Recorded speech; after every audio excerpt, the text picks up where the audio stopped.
For Slovenia, at least, the COVID-19 headache is officially over.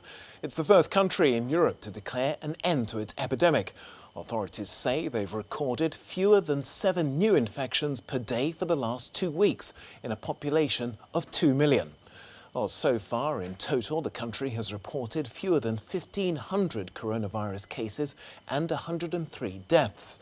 That's despite the fact that it shares a border with Italy, once the European epicenter of the virus.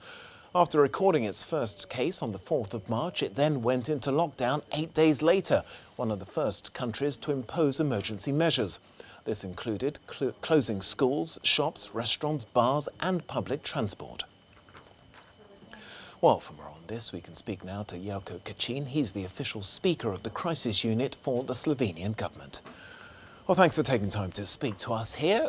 Well, some would say the facts and figures don't lie, but what's given the Slovenian government so much confidence to declare an all clear?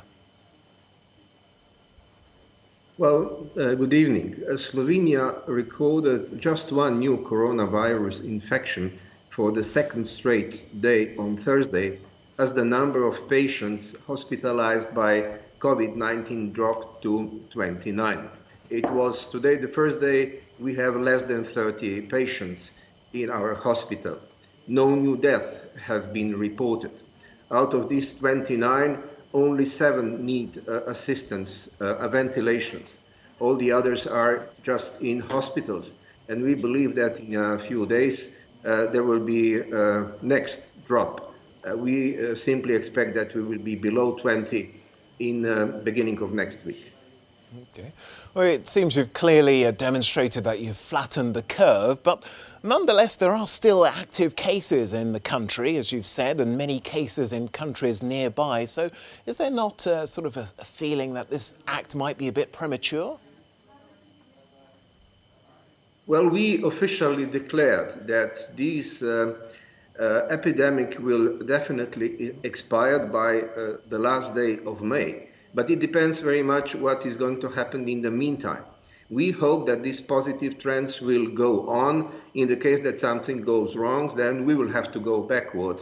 And the government is on standby to react on that. But as it looks now, the situation in Croatia is really improving. The trends are positive. It is very much the same in the case of Hungary. When we talk about Austria, they are trying to open their border. They are inviting tourists from the Federal Republic of Germany.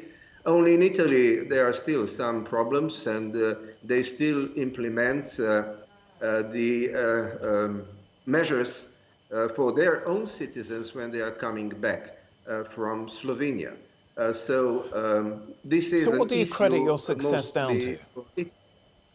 Sorry for interrupting you there. So I wanted to ask you then, so given that you've reached this point, what do you credit your success down to? Has it been successful testing? Because I don't understand whether you've brought in tracing apps as many other countries have done.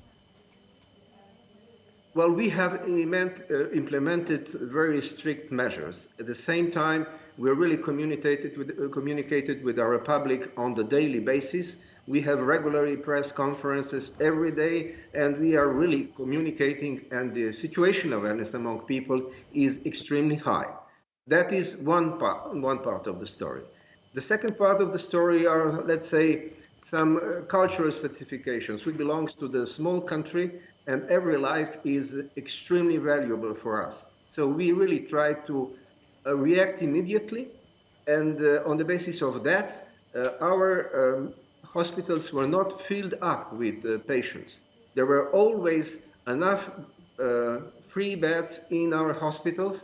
The occupation of our COVID parts of the hospitals were never more than 25%. So we were already ready for a much worse situation. And because of that, because we prepared for a very bad situation, we were much more capable to react on time and to manage it on that way.